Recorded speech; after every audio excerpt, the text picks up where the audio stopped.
My name is Jill. We'd like to welcome Chef Kelcy Scolnick is a Lowell-based chef and educator with a focus on eating with the seasons and supporting her local community through private cooking classes and dinner parties. She's also the farm chef at Right Lock Farm in Winchester, Mass, where she runs a variety of educational programming for people of all ages and creates delicious farm-to-table food experiences. Tonight, Chef Kelcy welcomes you into her kitchen to help you bring in fresh foods for the new year.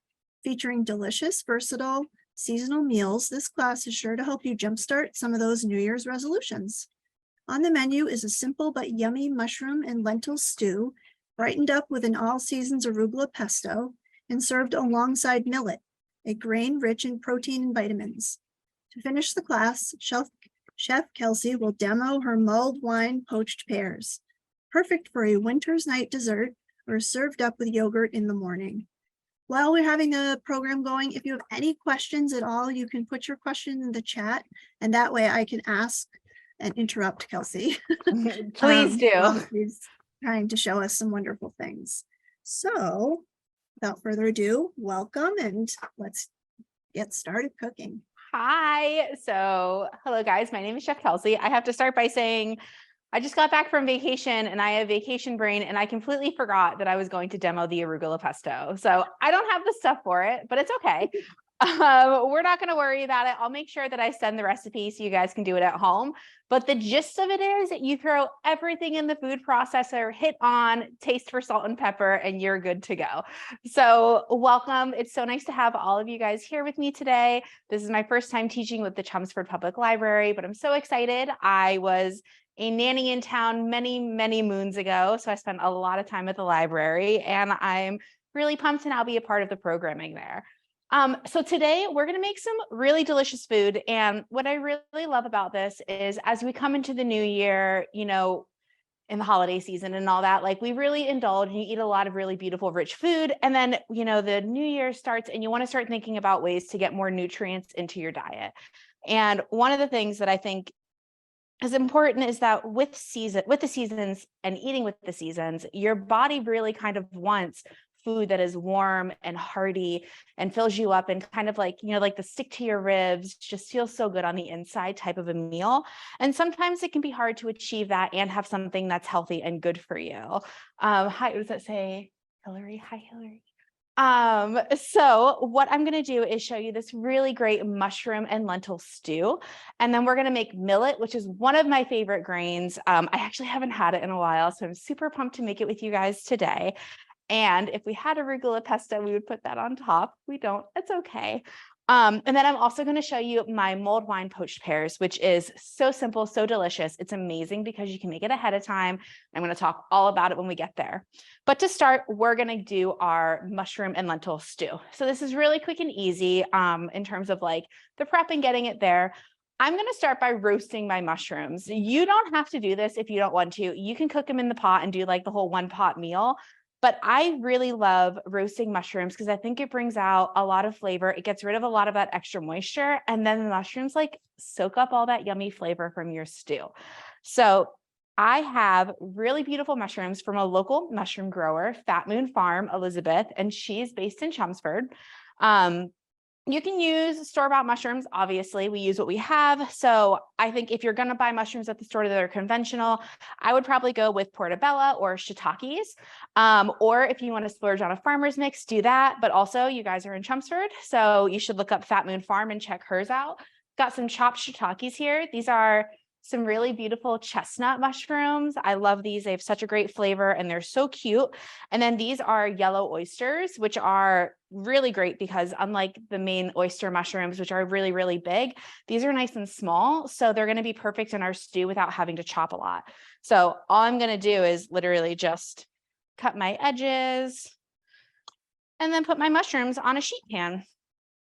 So I'm going to roast it just with olive oil, salt, and pepper at a high temp. And then all I have to do is throw it into my mushroom or into my stew with my lentils and my broth.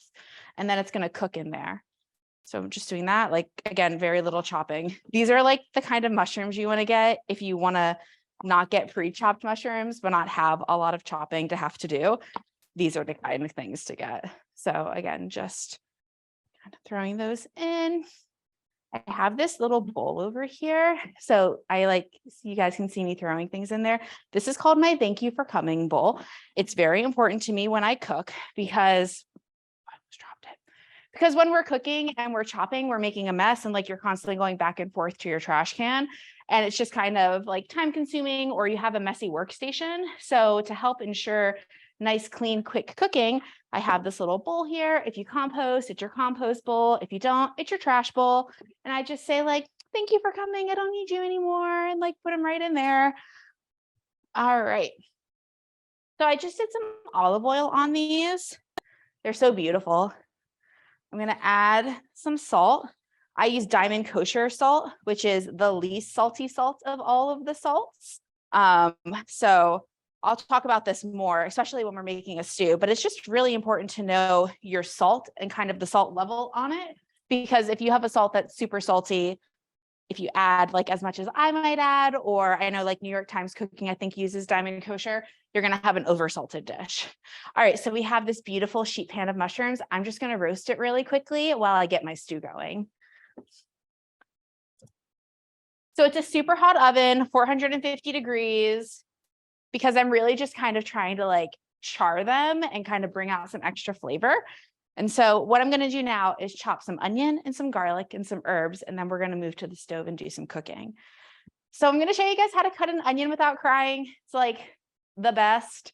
But first I'm going to talk about my knife and how I use my knife. So this is a chef's knife. This is a rocker. It's got like this nice little angle here. I love it. And the way that we're going to hold our knife is you take your thumb and your pointer finger, and you're going to pinch here at the blade and then wrap your hand around the rest of it. And you might be thinking like, I don't want to be that close to my blade, right? But it's actually okay. So one of the things to kind of think about, well, my knife, so any like really nice knife, this actually going to have a really nice hold for your fingers here. They're curved here, so it feels really comfortable.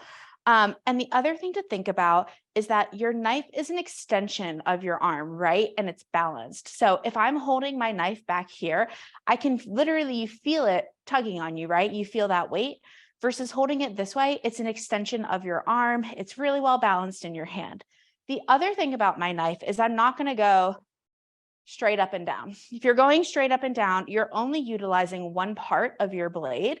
So that part of your knife's going to get duller faster while the rest remains sharp. It's also kind of like this is a rocker. You're using the momentum of your body, of your arm, that extension, and it's actually a lot easier to cut. So we know how to use our knife. Now we're going to cut our onion. So the onion has two parts. It has the root, which obviously goes into the ground, and the bulb, which sticks out. So what we're going to do is we're just going to go off with your head. We're going to cut that. We're going to lay it flat. And then I'm going to cut halfway between my onion on either side of that root. And then if you guys look, I've got the root end connected, but I have two halves of my onion. We're going to peel my skin. I normally peel the first layer also. Depending on the onion, I'm going to peel the first layer of this one because it's really thin. But that first layer, it's closer to the surface, so it tends to be drier, and it's a different texture than the rest of the onion, so it might not cook it the same way. So I'm just going to remove that top little thin layer, my little thank you for coming bowl, and now we're going to chop an onion. So this is really, really simple. The reason we cry when we have an onion is because there are gases in that onion. And so when those gases get released, it's going to make you cry, right? I know there's like all these different tips and like goggles and spoons and like all this stuff, but it's really that simple. I'm going to say this, but then sometimes you're going to have an onion that is just really mean. And no matter what you do, it's going to make you cry. And I'm sorry. I don't think this is a mean one, so we should be okay. So if you look at this onion, and this is true, all onions, obviously, not just this one, shallots as well. There are these lines here, and these lines are your guide. So what I'm going to do is I'm going to cut along these lines, leaving about a half an inch to that root connected. All right. So I start in the center, and I'm going to just go one, and I'm just working on not cutting all the way through. This takes practice, as all things in life. So if you guys see, we have these little peels kind of, but it's still connected to my root end. I'm going to do it with the other one. The closer together you do your cuts, the smaller your slices are going to be, or I guess your dices technically.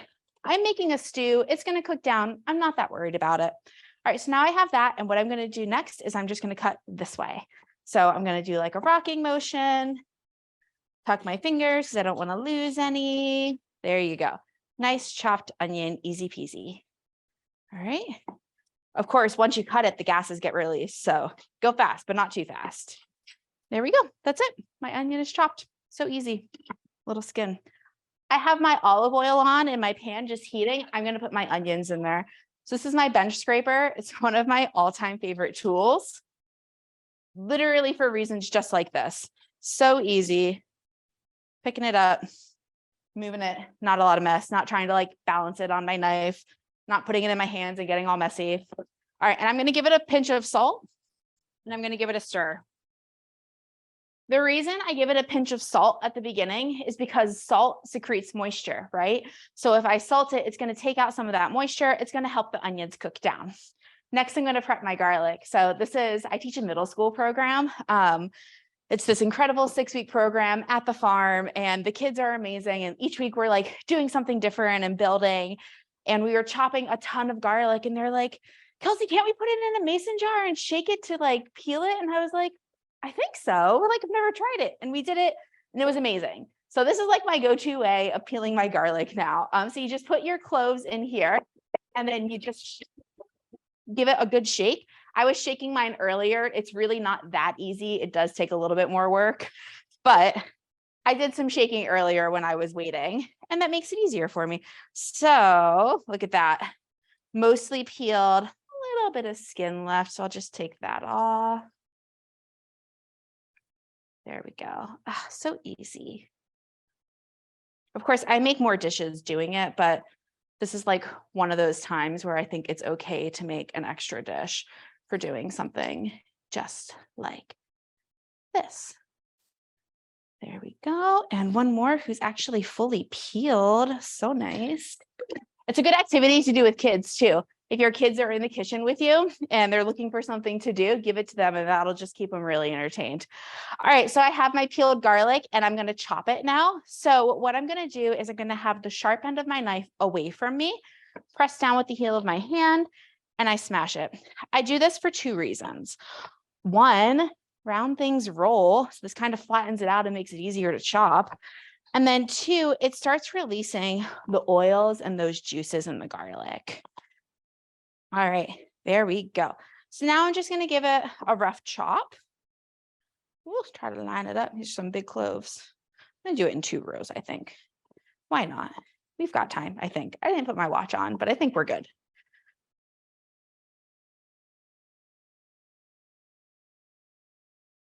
Chop it down smaller. There we go. Okay, and now we're going to do, I call this the protractor. I don't know if you guys remember in math class in geometry when you had the protractor and you'd put the tip down and like trace the circle. So that's what I call this move. I don't know if that's the actual name, but I think it sounds great. So I put my tip down and my hand goes on here, and then I just go around and I bring my garlic back in, and I'm kind of just keeping that one point tipped and going around my little protractor. All right. And that looks great. I actually added more garlic than the recipe called for, but that's just because I really like garlic and it felt right when I was prepping earlier. And I think that is the beauty of cooking, even if you're cooking your own recipes, is that you get to cook for your own taste. So if you're cooking at home and you're like, you know what, yeah, it needs more garlic, then go for it, add more garlic. If you're like, no, that's excessive, that's completely fair and understandable. All right, so my onions are cooking. They've cooked down a bit. I'm gonna set we should check on our mushrooms, guys. Let's check on our mushrooms while that cooks. They smell so good. You see. We're gonna give those a few more minutes. And then while we do that, let's prep our herbs. And then we're actually gonna be going over to the pot and making our What are we making? Stew. We're making stew. Sorry, guys. All right. So we're going to chop some fresh herbs that are going to go in it. I'm going to save some of these herbs for garnish because I forgot my arugula pesto. We're going to garnish with some fresh thyme as well. So I'm just going to show you guys really quickly how to get the herbs off when you have fresh herbs. If you don't have fresh herbs at home and you only have dried, that's completely fine. Dried herbs are about half of what you would use for fresh. I love fresh herbs, but I also work at a farm, so it's very accessible for me. Although I would love to learn how to grow herbs indoors. I can't do it. I'm really terrible. I always kill them. But I think that it would be a really solid life goal. All right. So what we're going to do is, what was that? How much time on the mushrooms? I'm roasting them for about 8 minutes. So not very long. I'm just looking for them to kind of start to brown, but not like get crispy. All right. So to prep my thyme, I'm just going to pinch up here at the top. It's like a Christmas tree. And then you just pull down and that's it. It comes right off. This is some like very robust thyme that I have. So it was very easy to do. So there's my thyme. And then I've got some rosemary. So I'm going to peel my rosemary just like I did my thyme. And then for the rosemary, I'm going to do the protractor and I'm going to chop it up. All right. I'm going to grab my mushrooms first.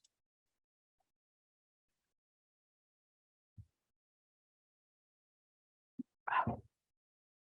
Smells so good. I have foggy glasses, so just give me 1 second. Okay, and we're back. So if you guys look like they're roasted, they look really, really beautiful. So these are done. They're ready to go in. I'm just going to put them right here while they wait.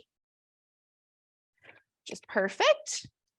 All right. And then I'm going to just quickly chop up my rosemary.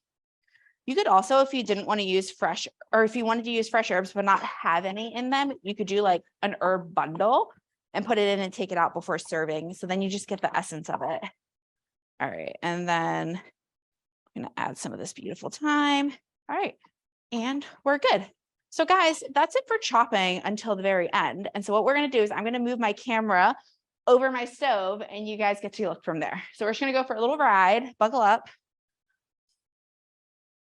Let's see here. I have to be able to get in too is the thing. Oh, we're going to lift you. I'm only slightly scared I'm going to break it, but I think it'll be okay. My partner is like a filmmaker. He's watching me. I'm trying to help. There we go. Nailed it. Wait, I'm tightening it the wrong way. So I didn't fully nail it, but I really tried. Okay. And we're ready. I'm gonna come right over here. Hello, little tripod. Great. All right. So my onions are cooking. I'm starting to see a little brown. I don't want that, but I got busy talking. So, you know. All right. We're going to add our garlic. That cooks for about 30 seconds. There we go. So what we're doing with the garlic is it's only cooking about 30 seconds to kind of release the aromatics of it. You want to be careful with things like garlic because they burn really quickly. So never put your garlic and your onion in at the same time. Onion's about 5 minutes, garlic's like 30 seconds. All right, so we've got that. And then smells great. I'm going to add some tomato paste. I'm adding a tablespoon of tomato paste. I love getting my tomato paste in the little squeezy bottles. See, where's my camera? Ta-da! It's great because it lasts longer.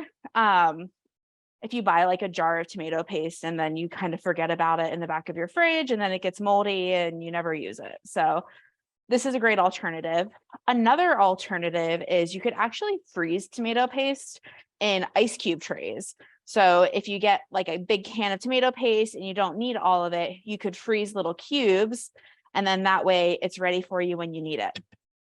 All right, so that's going to cook another like 30 or so seconds.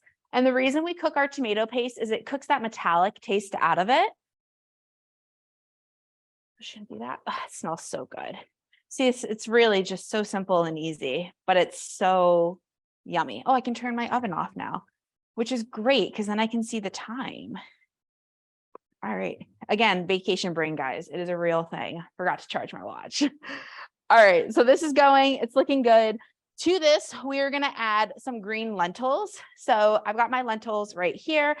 I soaked them. I actually did a lot of reading on this, and there was a lot of different opinions on whether or not you soak lentils. And in terms of green lentils, the main consensus was you soak them because it starts to break them down so they're more easily digestible. And there's less, I think it's like insoluble fibers or something like that. So apparently it's better for your digestive system to soak them.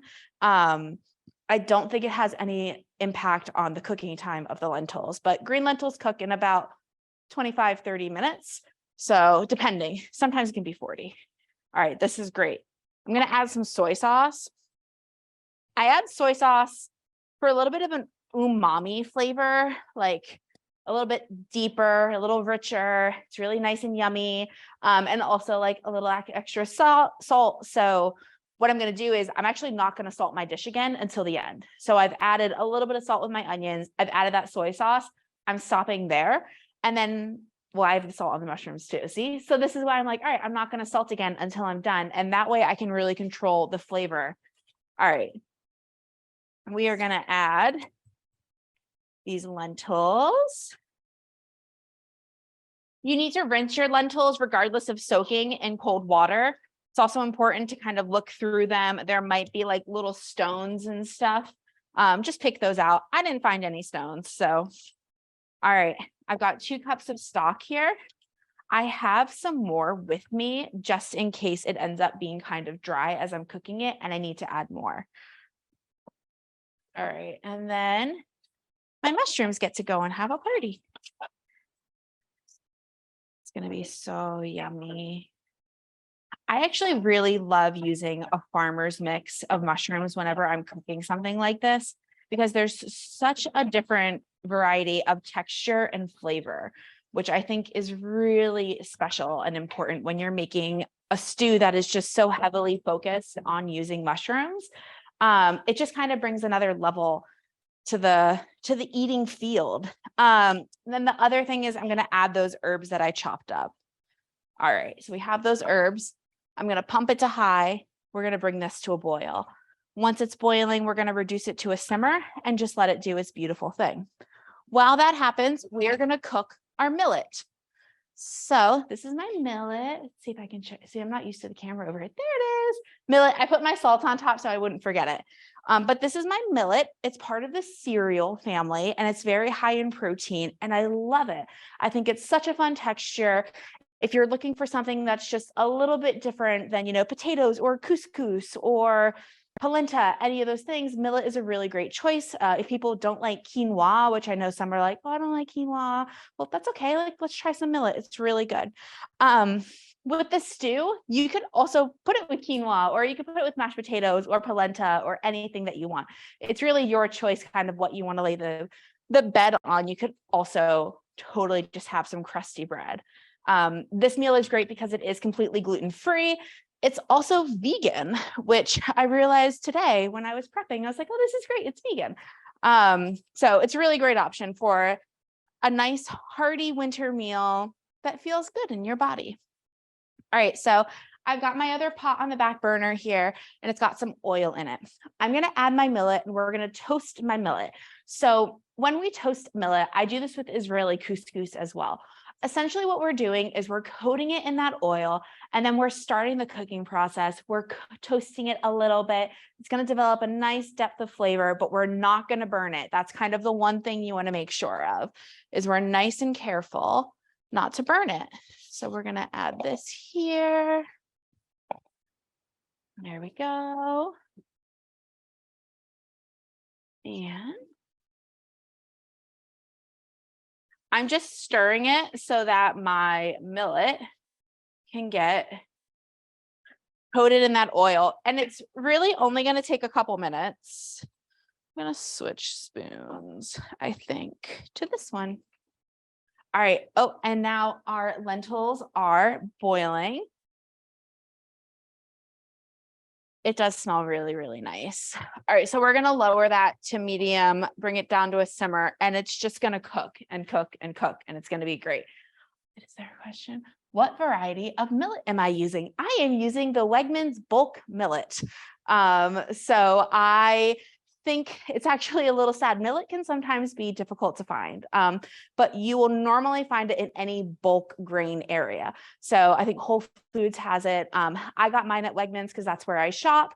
I know that if you're in the West Concord area or feel like taking a really exciting drive, or more like rice, millet. Millet is kind of, is millet like rice? I would say that millet is kind of closer to like a couscous, like the small couscous, but with a little bit more of a bite is probably the closest thing that I would compare millet to. But in cooking, it cooks similar to couscous and rice. And quinoa, actually, for that matter. It's really just, you're going to add your liquid, you're going to bring it to a boil, we're going to reduce it to a simmer, and then from there, it's just going to cook until all the liquid has been evaporated. And then you're good to go. One of the things that I do, so I actually don't make rice at home because my partner is like an expert. Oh, I got another one. But they are like a cereal grain. Yes, they are a cereal grain. I haven't had it for breakfast yet, but it is technically a cereal grain. But I think in terms of like texture and things like that, it's very similar to a regular, not Israeli couscous, but like the small grain couscous. Maybe like the small grain couscous and quinoa kind of combined, if you're looking for like a description of kind of what the texture is like. Oh, I actually don't even need this cutting board anymore. There we go. Starting to smell the mushrooms. All right. So one of the things that I do when I'm making, I don't make rice. And when we do, I do it in the Instapot. Okay. So, and that's because my partner makes the rice. He's very good at it. If you guys, I don't know if you can see, but it's starting to get like, oh, I'm not even in my screen. Where are we? There we are. It's starting to be like a little bit brown on some of the pieces. I'm going to call that good. That's what I want. Because if you let it go too far, it's going to start to burn and then it won't taste good. All right. So I have some stock. You can use water. I like stock and I had it out anyway. All right. So because my pan was hot, I'm adding it and it's sputtering. It's going to boil pretty quickly. So I'm just going to stir it to make sure I don't have any sticking. I'm going to pour in the rest. There we go. There we go. Perfect. All right, so we're going to pour in the rest and then we're just going to let it come up to a full boil.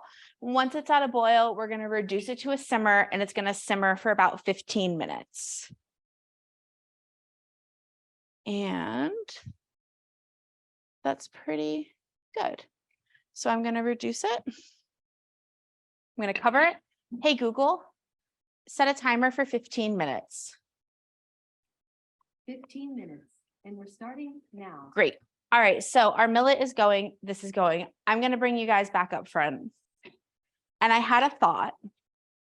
I know I forgot my arugula pesto, but I have a bunch of mint. So I'm thinking I might make a quick mint pesto so you guys can see what the process is like. Oh, I got to lower this again. And then also, I think it's going to be delicious. So I'm just going to lower my camera again a little bit. There we go. Thank you for going on this ride. All right. Great. So we'll prep our poached pears. And then if we have time, I'll grab everything and I will make a mint one, which is exciting for me. All right. We are going to make one of my all-time favorite desserts, which is mulled wine poached pears. I only make this in the winter because that's when pears are, well, some pears are in season actually earlier than that, but you can normally find good pears in the winter. And I think it's just so yummy and refreshing and cozy while also being fruit. So it's a really good fruit dessert. I like to make it and I make extra. And then in the morning, I will cut up a pear and have it with yogurt. And it's absolutely delicious. It's a really yummy breakfast. So right here, I have my wine already measured out, good to go. And then what I'm going to do is I'm going to prep all of my ingredients that go in for the mulling. So I did a little bit of prep work beforehand. This is my lemon. I peeled it and I added the juice. So I juiced it. So we're going to do that here. I'm going to show you how to do it with an orange. I'm going to like adjust my screen a little bit so that we're There we go. A little bit better. Perfect. Not blocking. There we go. All right. And then I'm going to add a splash of vanilla. So I think it's like 2 teaspoons of vanilla or a vanilla bean pod if you want to be fancy. I'm going to add some maple syrup for sweetener. There we go. Great. So I've got my maple syrup for sweetener, and then it's I'm going to add an orange, and then I'm going to add my mulling spices. So for the citrus, we just really want to embark that flavor. So what we're going to do is we're going to peel the skin off. And what that does is most of the flavor in citrus is located in the oil, and the oil is in the skin. So we're going to peel that. So I just use my peeler and I just peel it right off. Super easy. I'm not taking this white bit, and the reason for that is that's the pith, and the pith is really bitter.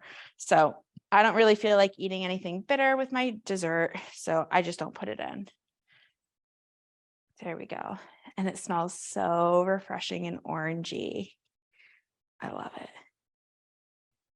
All right. Just like that.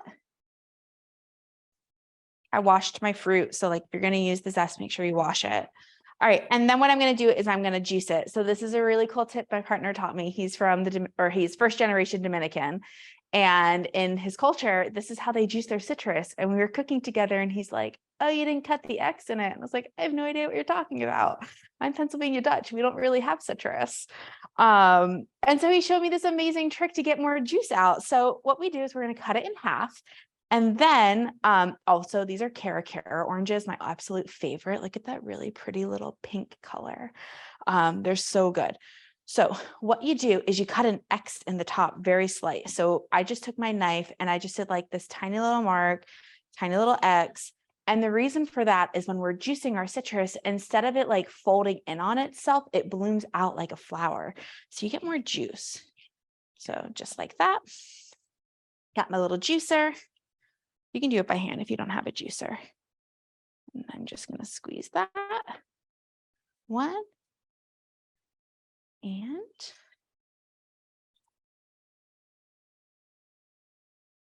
2. There we go. Perfect. All right, I'm going to leave that. Oops. All right, and then the only other thing to add this are our aromatics, which are whole herbs. That is a really hard sentence.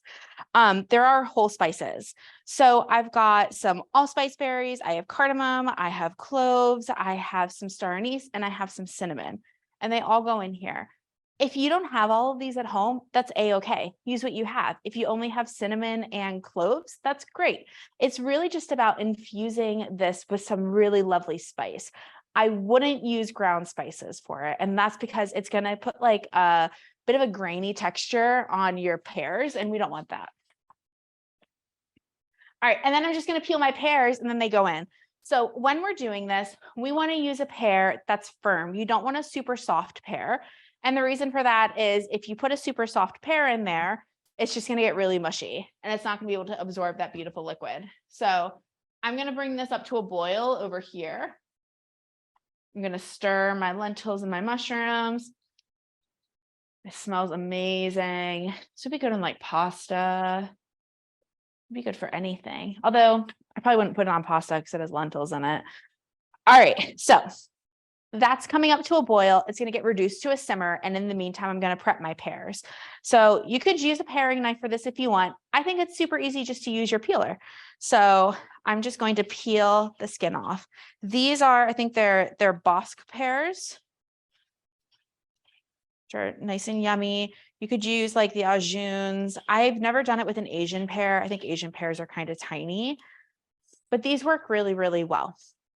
And it's also a great way to kind of like preserve your pears almost if you have a bunch of them, because it's good in the fridge for about a week. And you're like, what am I going to do with all these extra pears I bought? And the answer is you do this. There we go. So that's one pear, super simple. Whoopsies, I have like pear skin on me. There we go. And We're going to do the second one.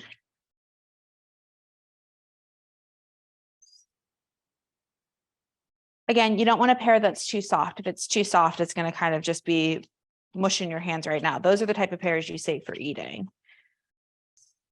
So I love this because I think it's a really impressive but simple dish.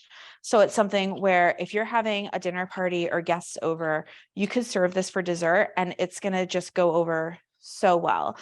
You can take the sauce that you're mulling in, your mulling wine, and take those pears out and reduce it to a syrupy sauce, serve it with some ice cream. I do farm suppers. So I do farm to table dinners at the farm, and I do like an annual. So, oh, what type of wine do I use? Whatever I have on hand.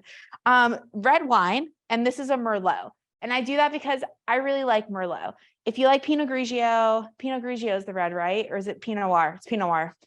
If you like Pinot Noir, you can totally use that. You could also use like a Cab. I really enjoy Merlot. I think it's got a really nice flavor, so that's what I use.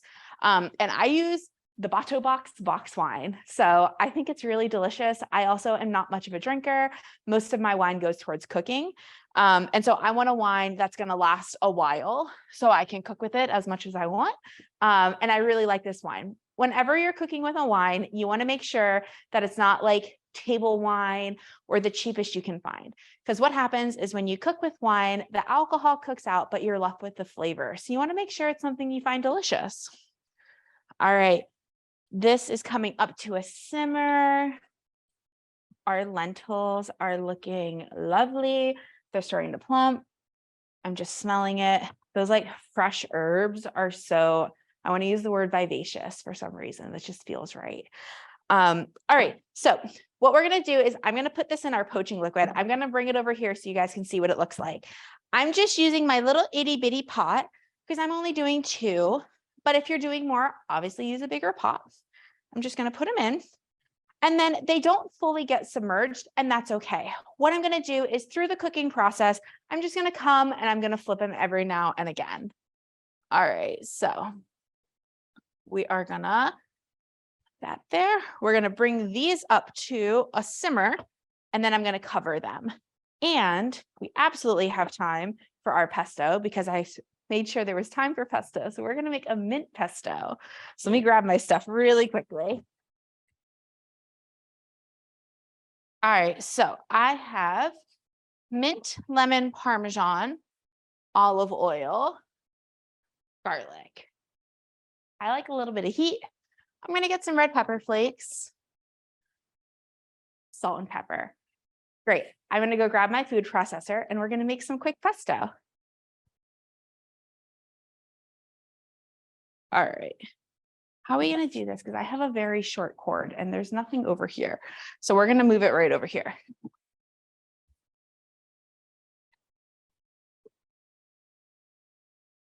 Actually, I do have an extension cord. 1 second, guys. Thank you for being patient. All right, we're going to see how this goes. Oh yeah, we'll be fine. So if you don't have a food processor, you could use not a food mill, an immersion blender also works. All right, ready? Oh, we're so close. We're going to turn it. Look at that. Where there's a will, there's a way. All right, perfect. There we go. All right, so I've got my food processor out, and to it, I'm going to start with my garlic. So I always do my garlic first, and the reason for this is it kind of helps chop it up. So we're going to have 3 cloves of garlic. There we go. And I'm going to make sure you guys can see what I'm doing. There we go. All right, awesome. So again, I'm actually gonna, this is kind of perfect. If you don't feel like shaking your garlic, you can also remove the skin this way, which is just kind of how I smashed it earlier. You just do that and then you peel the skin off. So kind of one less step in one less dish if that's your thing. All right, and I'm gonna give it a rough chop before I put it in. So I've got 1, 2. I love pestos. Obviously in the summer, I think basil pesto is incredible, and we're all going to pretend that my mint is actually arugula so I can talk about it like it's arugula. I love using arugula in the winter. I think it's great because it's really peppery. So it kind of has this bite, but it's also really bright. So it goes really well with kind of those heavier dishes. I'll put it with like a soup and stuff like that. Or not a soup, like a mushroom ragu, or like those really like a bolognese, and like putting some pesto on top really does make a difference. All right. So we're going to give this just a quick pulse. Let's lock it in. Come on. There we go.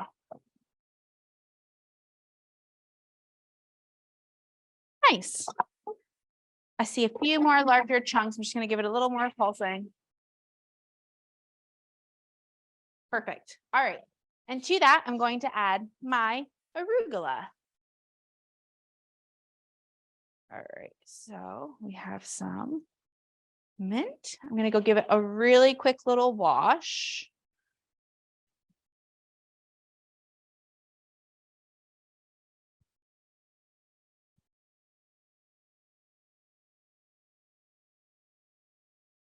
Great. All right, so I'm going to add this in here, and we're going to give that a pulse.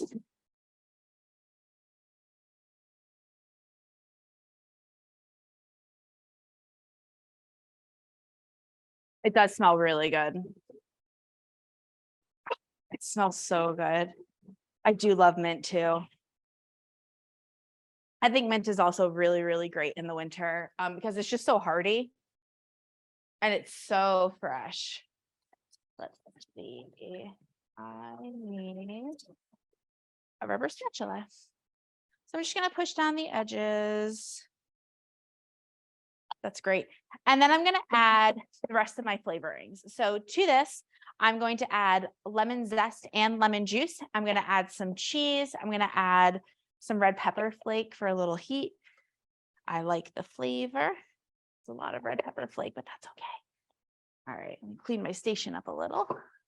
And let me stir my lentils. They're looking lovely. We're going to give it a little taste. It's good. It still has a bite to it. It's not quite ready. Hey, Google, stop timer. But our millet is. So this is the trick. It's good that my cutting board is empty because I want to show you guys this. So I'm going to put this carefully right here. All right. So here's my millet. Scoot you over so you can see. Great. And so I do this whenever I make quinoa and some other grains, but we're going to cover the top with a paper towel. You can use, or not a paper towel, a clean dish rag. You can do this with rice too. And so what that does is for the sitting process, all that extra steam and moisture is going to get collected. And so it helps it be fluffy. So I'm just going to take the top off. Oh, it's still got a bunch of water in it. Just kidding. We're going to cook it a few more minutes. All right. Hey, Google, set a timer for 5 minutes. All right. We're going to. And that's starting now. Perfect. We're going to give that 5 more minutes, which is great. This looks good. I don't need to add any more liquid to that. So I'm going to work on finishing this, and then hopefully our millet will be ready. We're going to give our pears a little turn. They're starting to change colors. And the pears take about like 20 to 25 minutes. I pre-did some for you guys, so we'll do like a little movie magic moment, make it easier. All right, sorry. I see a bunch of like things over there. I'm just trying to clean up my station. Okay, so to this, we are going to add lemon zest, lemon juice, and cheese. So this is my zester. I'm going to use it for my lemon and my cheese. Again, I love using lemon zest because it really brightens things up without adding a lot of the juice. I mean, I'm going to add the juice anyways. But if you are looking to get a really bright citrusy flavor in something without adding liquid, zest would be the way to go. Whenever I make like baked goods and sugar cookies, I always like to add lemon zest. All right. And we're gonna juice this. I already put my juicer in the dishwasher, so we'll go by hand. 1 and 2. This would be really good just as I'm making it, thinking of it as like with feta, right? This would be really good, or not feta. I'm saying feta because that's what I'm thinking about. With the mint, this could be a really good pesto with feta cheese instead of Parmesan. I think that would be really, really yummy. A nice little like Mediterranean flair. All right, so I've got my Parmesan cheese and I'm just gonna grate some in. Parmesan cheese also gives something umami. Oh, why arugula? I like the pepperiness of it. So I think that basil is really, really great, but it's also really delicate and it's not in season in the winter. So it's not, I mean, we can find it at grocery stores, right? But it's not as readily available. Arugula is everywhere. You can buy a bag of baby arugula. It's a lot cheaper than a big bag of basil. And I think that it makes a heartier pesto that pairs really well this time of year. I will be honest, I also make arugula pesto in the summer, but I do think it's particularly wonderful in the winter. All right, so we've added some cheese. We're gonna add some olive oil. And we're gonna add some salt. Kelcy, the question is, can you freeze pesto? Yes, absolutely. So pesto is great to freeze. If you're freezing it, just make sure that whatever you put it in, cover it like just a little bit extra with olive oil. And that's also for like storing it in the fridge. But you can freeze pesto. I think that, again, pesto is one of those things kind of like I was talking about with the, what was it? The tomato paste. You can do it in like the little cubes and it's like great because then you just pull out what you need. All right, so we're gonna pulse this. While you're pulsing that, the question also was, for how long can you freeze pesto? I would say 3 months, depending on the quality of your storage container. Obviously, if you start to see frostbite, it's no longer really good, but you could easily do 3 months. And that's a really great solution if you're like making a big batch of pesto, but you only need a little bit of it. I tend to make pesto and put it on everything. So I will use it. I just want to stir this really quickly. It looks so yummy. How's that? Okay. Most of the liquid's gone from the millet now. I will be honest, there was a little panic. I was like, what did I do wrong? Did I measure incorrectly? No, we're good. All right. I have to use my backup oil because I used all of my other oil, which is actually the same exact oil. It just looks nicer in this bottle and it's easier to handle than a big one. All right. 2 other questions while you're doing that. Yeah. How long can you freeze them if they're cubes? It's the same. Okay. It's the same. So like what I would do, so if you're looking to kind of start doing things frozen as cubes, which I think is great, you can use it for soup and stuff too. You can freeze like that cubed portion. And then what you do, use silicone cubes, pop it out, and then put it in a Ziploc freezer bag to help you store it. All right, we're gonna finish this pesto, but Next first, question, while you're doing that, what kind of mint did you use? oh, what kind of mint?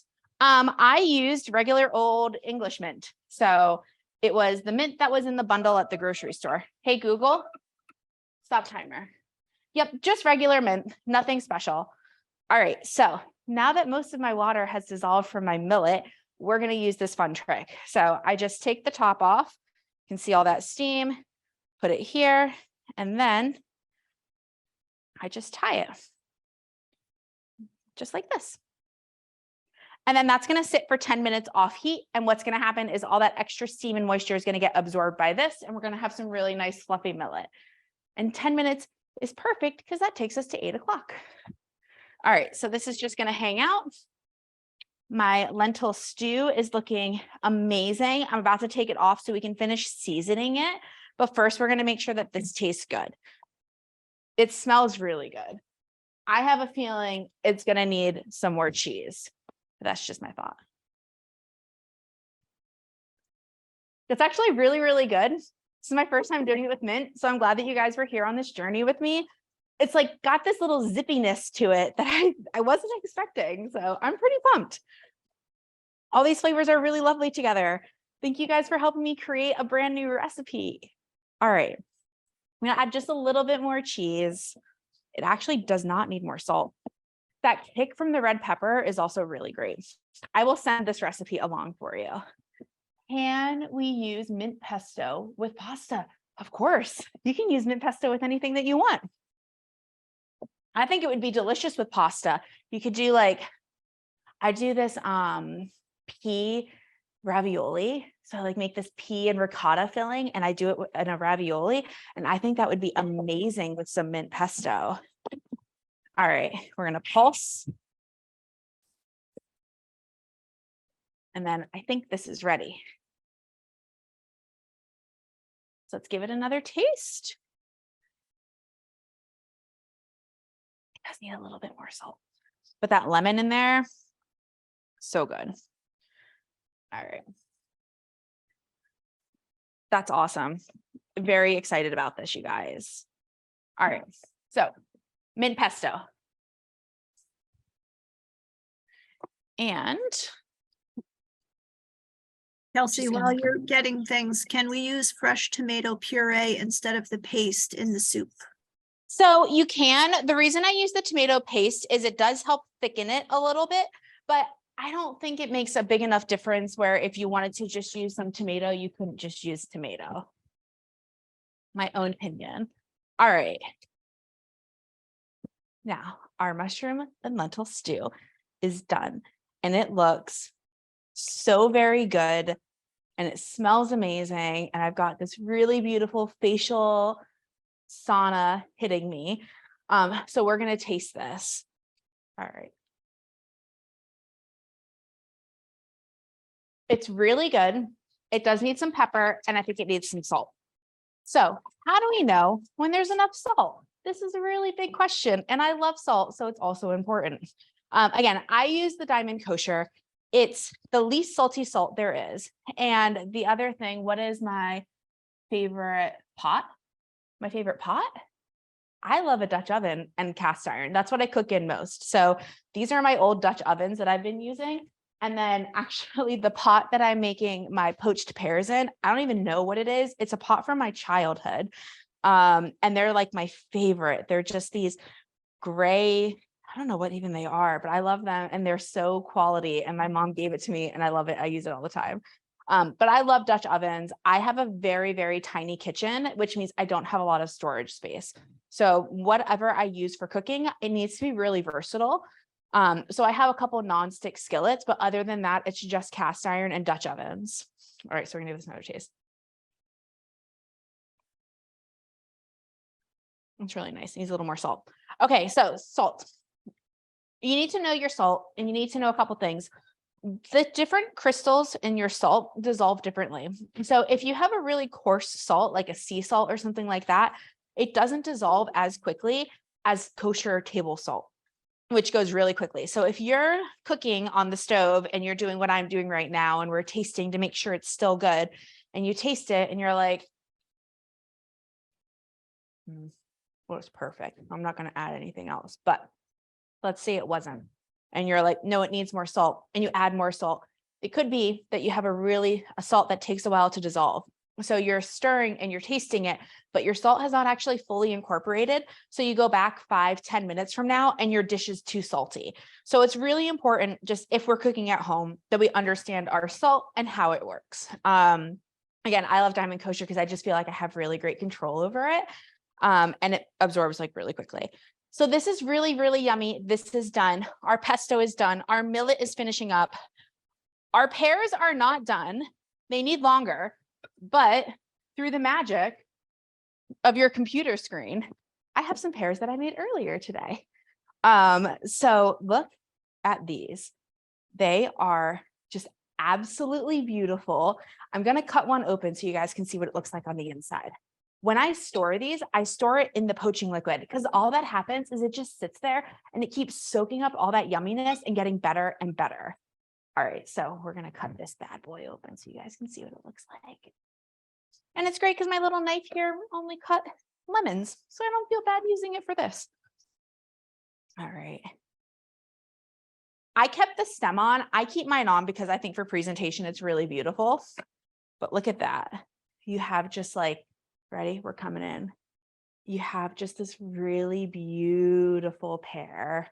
It's only going to get darker the longer you let it sit in that liquid. And it's just like absolutely gorgeous and so impressive while being so easy and hands off. Like you just put everything in there, peel your pears, and you're done.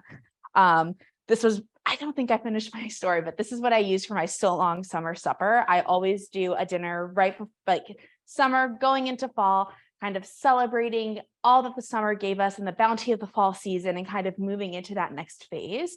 And this is what I served last year, and it was just so wonderful, and everyone was so impressed. And I was like, guys, this was like so easy, but don't tell anybody, right? You want to think it's all impressive. So this is a great choice. It's also really good with chocolate sauce. So if you wanted to do this with some of the liquid reduce and like a drizzle of chocolate sauce and maybe some I did shortbread cookies that I baked and then I pureed it and I did like a little cookie crumble on top. You will impress everyone. All right. So those are all of that. All that's left to do now is to plate our dinner. So, I should turn my lentils off.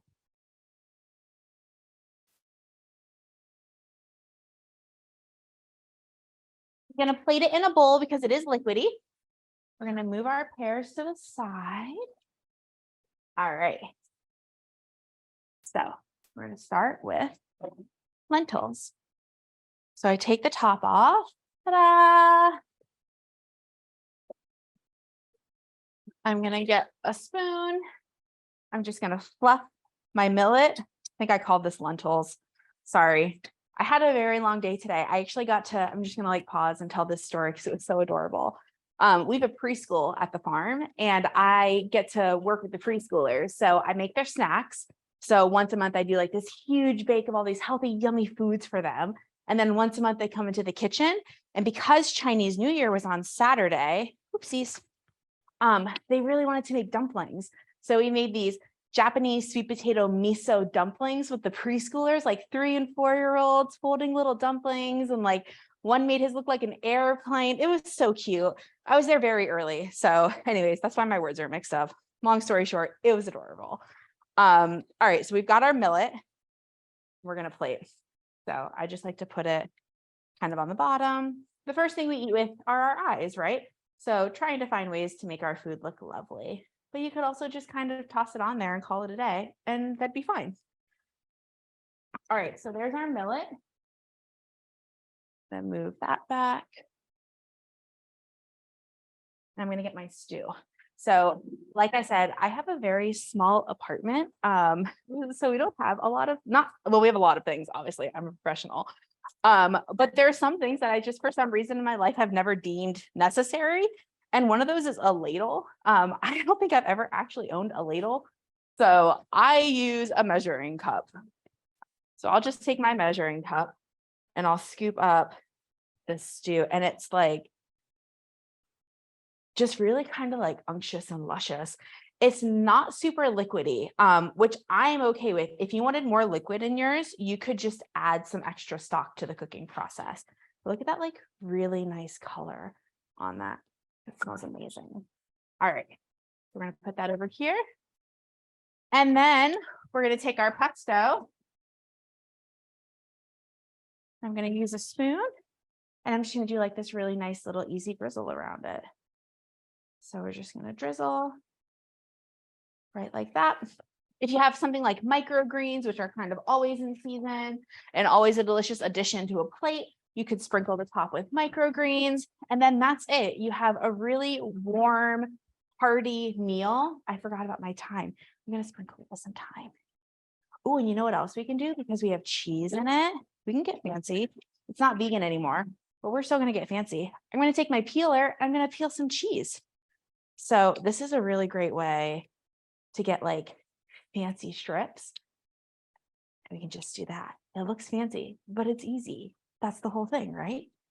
There we go. Look at that. So we have some really yummy millet, some delicious lentil and mushroom stew. We're topping it with a mint pesto, and then we've got some shaved Parmesan. So there you go, guys. That's dinner.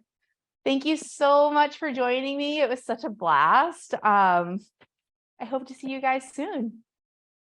Thanks for coming. That was amazing. And I really wish we could take that through our screen and take a bite. Smell-o-vision, if only it was a thing. It was I will, delicious. I know. Thank you guys for watching me make my dinner. I'm very excited to eat now. All the tips were really great as well as the knife trick, the protractor trick. Yeah, and I love the little video. protractor. Yeah, I can't wait to try some of those. Thank you so much. That's great. Thank you guys. Well, have a great one. And I always say you guys can follow me on Facebook, Instagram, or sign up for my newsletter.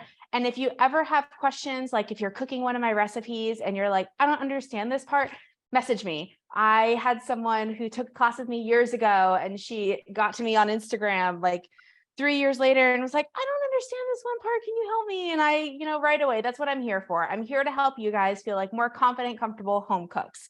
So always feel free to reach out with your questions. That's fantastic. Thank you guys. Have a great night. Thanks, everyone. Thanks for joining. Bye. Bye, Kelsey.